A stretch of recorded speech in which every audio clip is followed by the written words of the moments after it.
Jack, wait a minute. I came up here, you wouldn't come. Why don't you go? Have you no tact? What about me and my little son Amy? Mr. Wickham, there you are. I was here. I was waiting. Easily awkward. Charlie, have you shown Miss Betty the garden? Yes, 2 or 3 times. In fact, we just came from there. I wish you'd leave us. Beautiful garden, isn't it? Yes, I suppose so. Suppose so. You haven't half seen it, Charlie. Miss Betty, you hasn't half seen the garden. Show her the roses and primroses and cabbages and things. But Jack, And Charlie, make sure you tell her those beautiful words of yours. To our garden in summer. don't talk to Coach. She'll think I'm an awful ass. And don't forget, Miss Betty, the tea in half an hour. Oh, very well, Mr. Chesney. But Jack, where's the left hand way to see Bob's? Well, don't. It's a large one. Stay clear of it. And now, Miss Vernon, my dear kitty, we're alone. It was rather selfish of us to send him away like that, don't you think? Well, it's possible. What? I mean, they'll be much happier together, alone. Besides, it was as if I couldn't get 5 minutes alone with you, save from some miserable interruption. Indeed, I began to fear that you might think me rude, neglecting him as I have done. Well, I couldn't expect you to devote all of your time to me. We've had a very pleasant time, and now Yes, and now? I was thinking we ought to be going. Go? Now? Good gracious, no. Why not? Before I've had a word with you, Miss Vernon, will you sit down? I have something to tell you of importance. You see, there are times when a man has to think a lot, and think long. I suppose so. Yes, and there are times when a man mustn't think at all, or if he does, he'll spoil his chance. Yes. And so, Miss Vernon, my dear. Oh, I beg pardon. No, don't mind me. I only wanted a word with my boy here. Oh, it's all right. I'll just run into the garden and see the roses and primroses and cabbages and things. Well, anything important? Yes, Jack did. Well, what is it? You know I'd do anything to see you get out of the world. I'd make a mark, as I know you will if you get a chance. You needn't tell me this, Dad.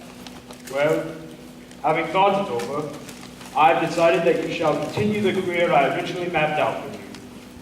And seeing a way out of the difficulty, I've determined to take your advice, my boy, and marry a lady of wealth. I see, Dad, you've fallen under the fascinations of some young and lovely... No, Jack, she's not lovely. And I'm afraid she is not over young.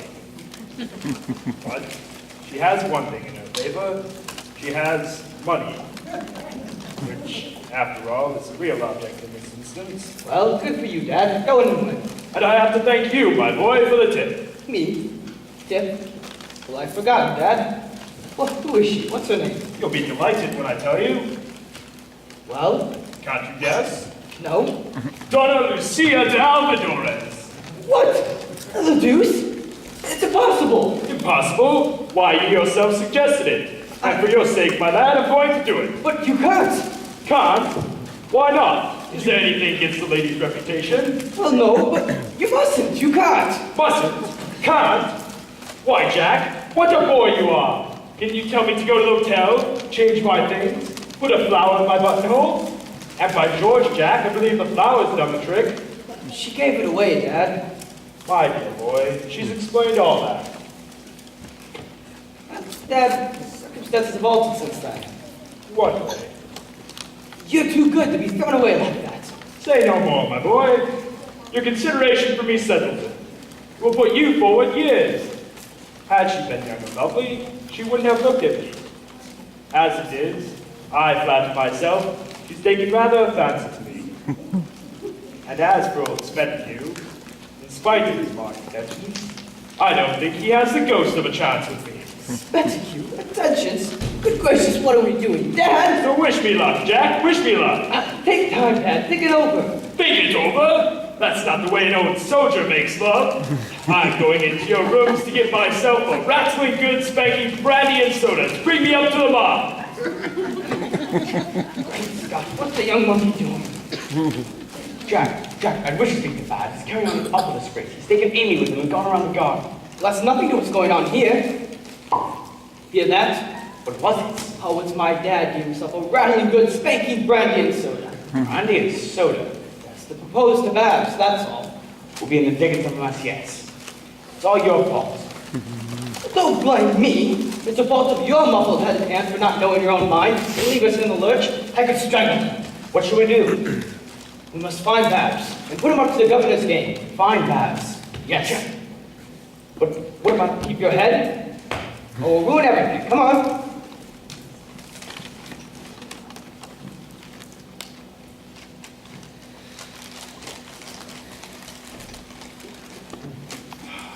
Now I'm ready for anybody or anything. Why doesn't she come? I didn't tell the dear boy, more particularly when he raised objections, but she promised to meet me here in 10 minutes. And time's up, time's up. Oh, dear darling. Oh, who's met you with my flower in his hat? Are you looking for anybody? No. What's he stopping here for?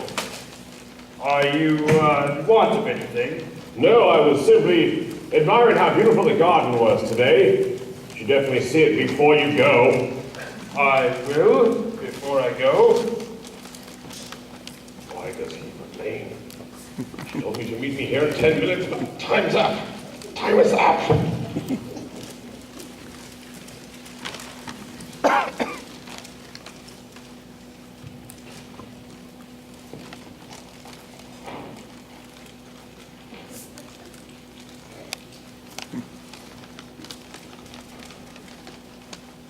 What is he stopping here for?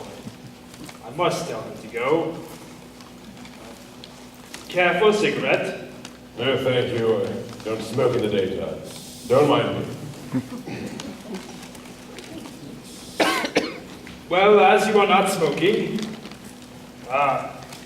perhaps it would be as well if you rejoin the ladies in the garden. They might think it rude, both of us being away. Indeed. Perhaps she's in the garden. Well, she doesn't appear to be coming. I think I'll go and have another.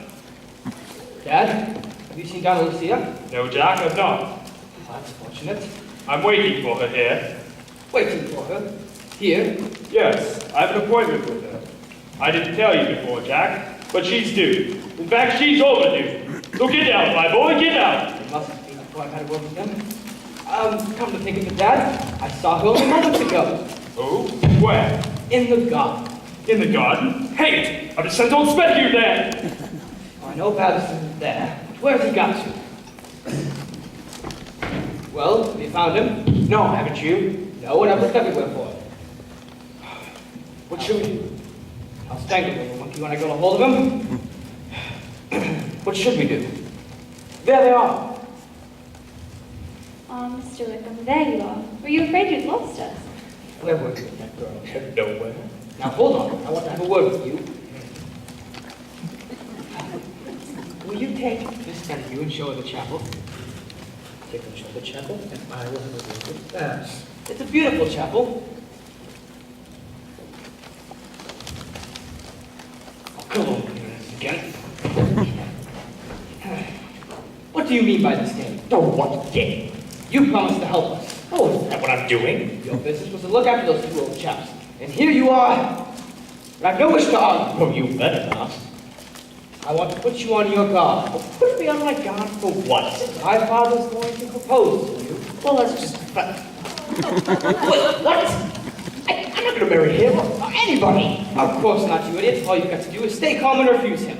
Stay calm and refuse him? How am I supposed to do it? I have my trousers on. Never mind your trousers. Just refuse him. Mr. Dad now. I'm off. What am I to say? Just he's taking you by surprise. But whatever you do, mind you refuse him.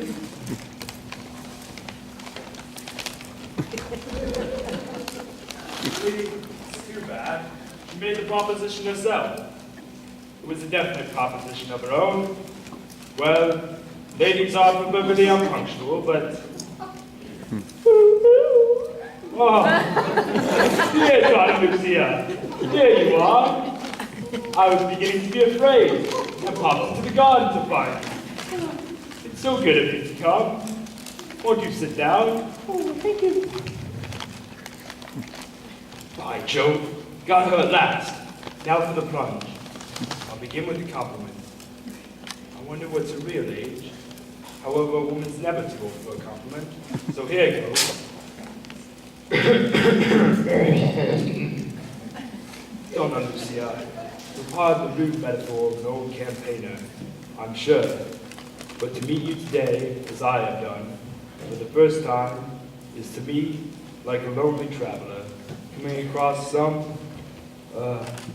bright little valley. Do you mean me? By the way, son. Yes, Donna Lucia, yes. Oh, By George, that's a good start. By George, she looks anywhere between 50 and 100. Well, I've put myself to it, so I must come to the point. Donna Lucia, do you know what a man longs for when he's lonely, desolate, and wretched? a drink. What a woman doesn't help one a bit. No, Donna Lucia, this is what he longs for. He longs to plant in his own heart that bright little flower. By the wayside. Yes, Donna Lucia, yes. And I have come all the way from India to find that little flower. That must have been a very long way to walk. Thank you. It's a long way, Donna Lucia. But I have found it. She's going to show me a hunting trick. Will you let me, or will it be given away to another, as you did before? Oh, you see, I was a naughty girl this morning. But dear Lucia, the flowerette, I mean, will sit at the head of my table, walk by my side, dwell in my heart forever. But I'll waste no more words. I'll come to the point with a soldier's bluntness. Will you be my wife? Will you be my little flower? You've taken me so much by surprise. Then I may hope. No, I would not hope if I were you. I beg pardon, Lucia, do I understand? Yes, for you see, I'm another's. Another's? Yes, but I'll tell you what I'll do. Yes, yes. You can be a sister to me. Sister, only a sister. Oh, yes, a sister, nothing more than that. And no words of mine can alter your decision? Fair enough. Then it is quite useless our prolonging this interview. And you'll accept my regrets and apologies for ever having broached the subject. Yes, you are forgiven. Refused. What a relief! I'm sorry, though, for the boy's sake. What do you want to go and make a fool of him like that for? You fool? Fool of that? Fool, you fool! What was I supposed to do? Called you a flowerette and... Yes, by the wayside. Well, why didn't you cut him off at once and refuse him? I couldn't refuse him until he proposed, and no lady could. Look out, he expects you.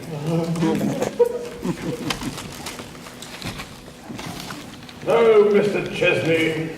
Have you, by any chance, seen Donna... Oh, there she is. What are you fools like that for? Never mind, they don't spoil my future happiness. Why couldn't Charlie's aunt just behave like a lady and show up like she had promised? I hate the sight of her before I've even seen her. First door to the left. Thank you very much. First door to the left, the man said, Ella. Yes, here it is. Mr. John Chesney. Shall I knock? Oh, yes, do, my dear. The name sounds familiar. Why couldn't my nephew remain in his rooms and not compel me to follow him around like this? You telegraphed to say you couldn't come, Oh, yes, I know, my dear. but then you changed your mind. Yes, for about the first time in my life. Why? Oh, some vague desire to see him without his knowing. Not again now. The porter said they might pick the garden. I could roam about these old places all day. Isn't it beautiful? You sit and dream, my dear. I'll wait until someone comes. to live amongst these leafy shades, ancient spires and sculptured nooks, like silent music, a scholar's fairyland.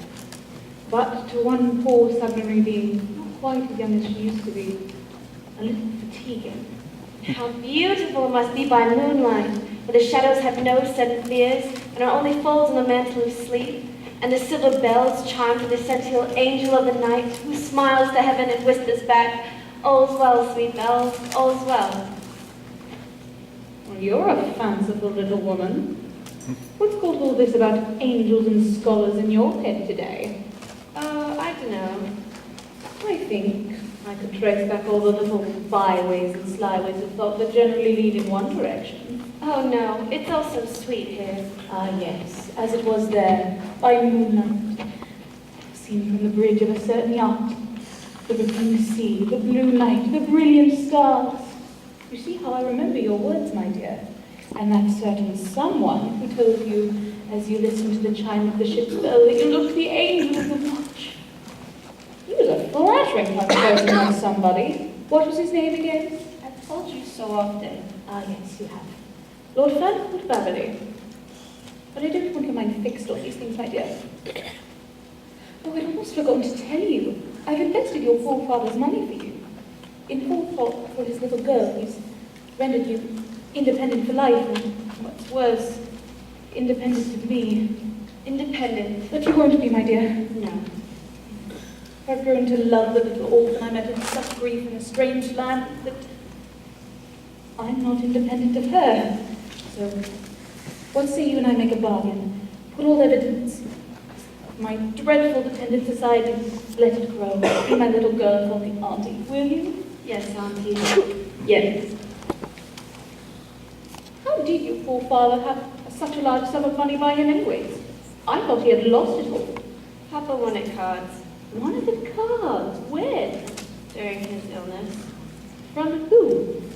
from Lord Fancourt Baverley. Is Lord Baverley a gambler too? No. But if we ever meet, may I give the money back? I don't think he'd take it. Why not? It seems to me that he took too much trouble to lose it.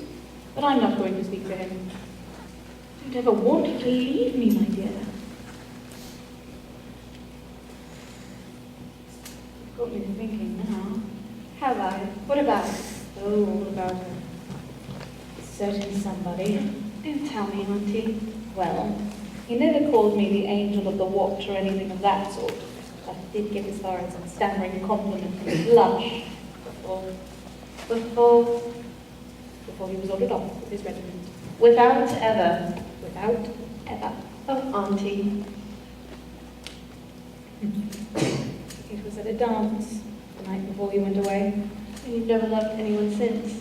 I was quite a sentimental young lady in those days. What was his name, Auntie? Frank Chesney. Strange. Oh, I hope we're not intruding. Not at all. The college grounds are open to everyone. I am, so to speak, at home here, merely because these are my son's rooms. Mr. Chesney. Pardon my asking, but are you, or rather, were you, Lieutenant Frank Chesney? I was. And you don't remember me?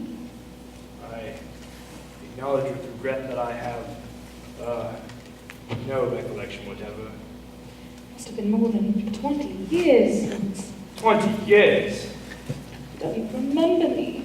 20 years is a long time, Auntie. 20 years? Where was the regiment then, I wonder? Mrs. Beverly Smith. So, do you remember the day you first embarked for India? No. But do you remember the evening before? No.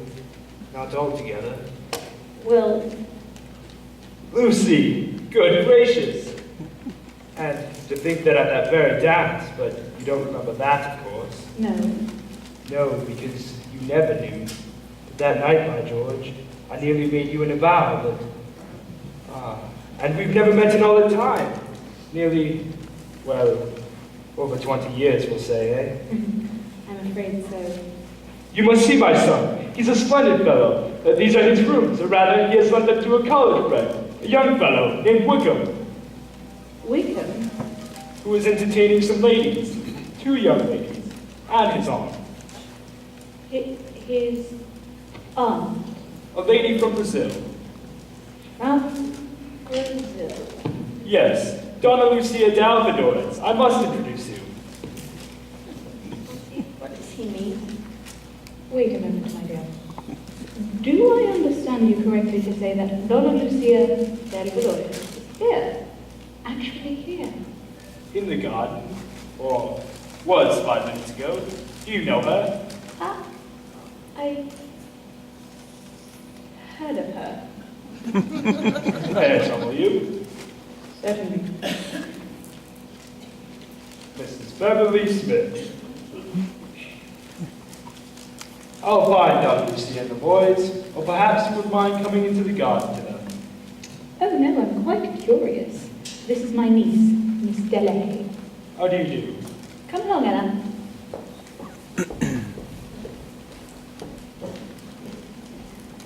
Ah, Jack, my boy.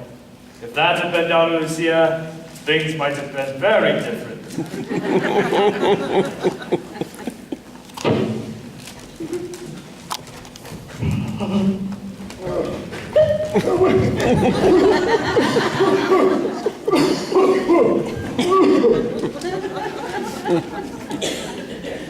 What's his lordship up to with the old jet now? Looks as if they're having a game of some sort. I think it's dangerous running about like that. Not sure I didn't catch sight of his lordship's trousers. At last, Kitty. We're alone. No one here, and we can talk quietly. Jack, look. What are you doing, Brosset? Laying the cloth for tea, sir. Get out! You gave orders, sir. Set tea back for half an hour. Quick, man, can't you see I'm engaged? Really, sir? I congratulate you. I was busy hunting down you. Now get out! And now, my dear Kitty, Yes, Jack, you said that before. don't interrupt me. I go straight to most things, and I don't plan to hesitate with this. Is it that you attach so much importance to it, or that you don't care what you do? Well, both. Mixed. And now, Miss Vernon, my dear Kitty.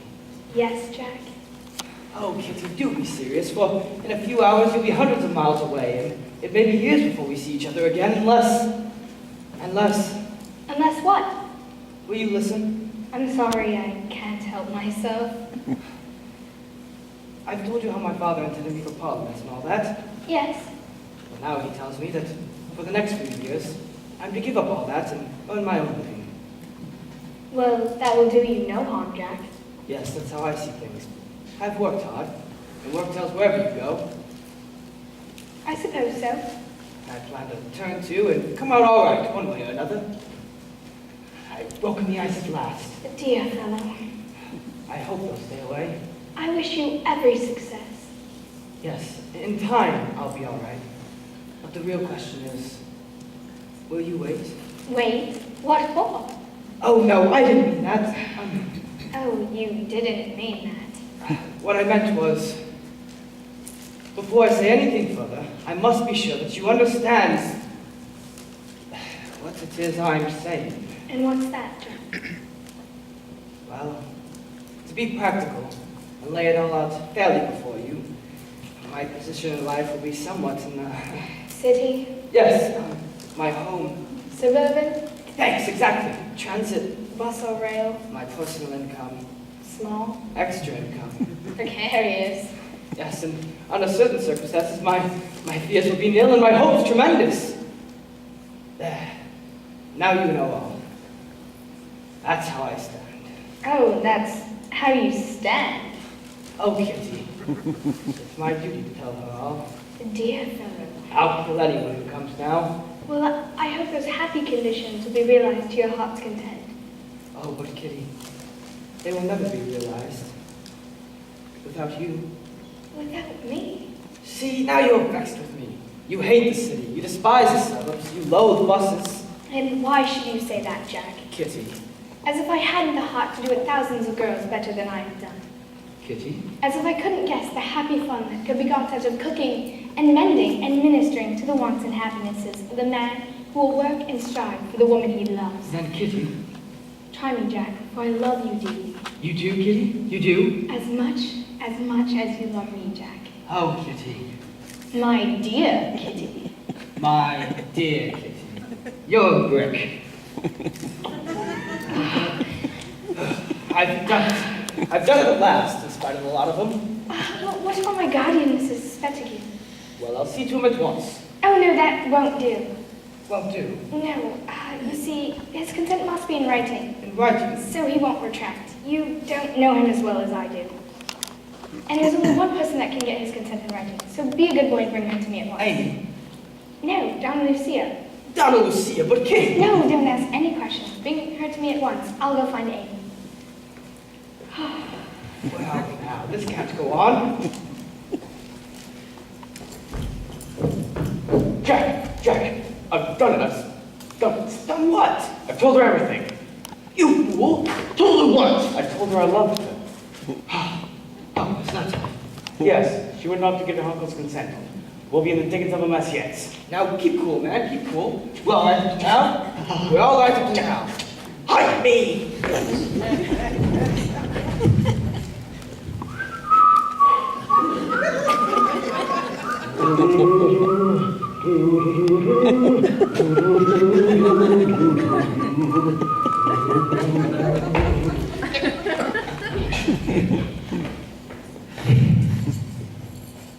What are you doing? Jump off. Nothing. She's followed me around. He who? Mr. Spedicky. You don't know the things he has been saying to me. Well, what does he say? Charlie's too young. Oh, that's nothing. It's embarrassing. I can live this night longer. Now, don't talk like that. Some lies have to be lived. Why? To save confessing them, you duffer. I would just NS. I want to drink.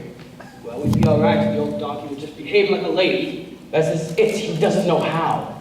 All the same, the foolish idiot. Going on and spoiling everything. I wish we got Spreddy Peel now. Yeah, he would have stood by us like a man. Either way, look at him now.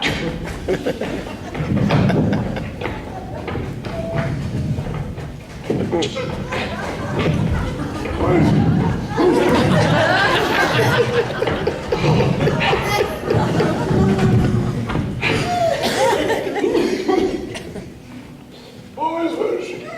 In the garden.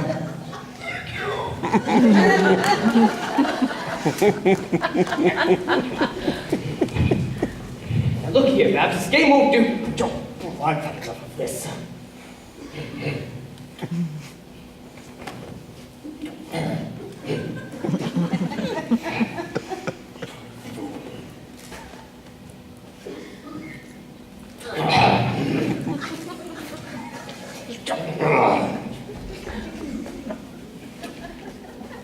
Lay it off.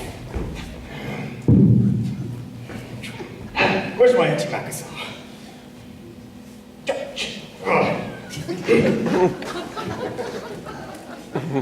Shut off.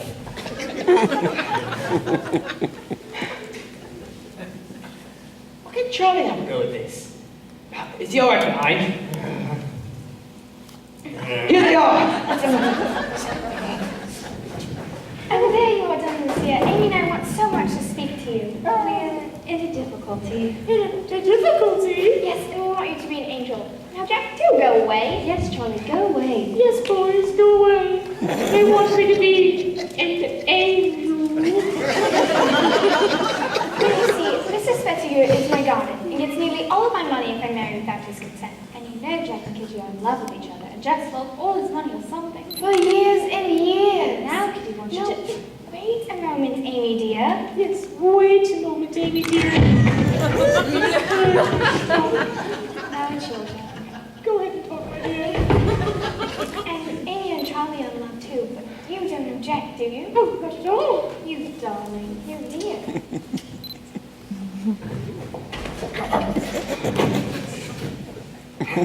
Now, Jack, do go away. Yes, Charlie, go away. Oh, yes, boys, go away. We want to be alone. Go and look after tea. Bring him and stop this. Now, you do remember where we left off, don't you? Oh, yes, you two are loving your boys and wanting to marry or something. And we won't talk of consent. And yours. Oh, well, certainly.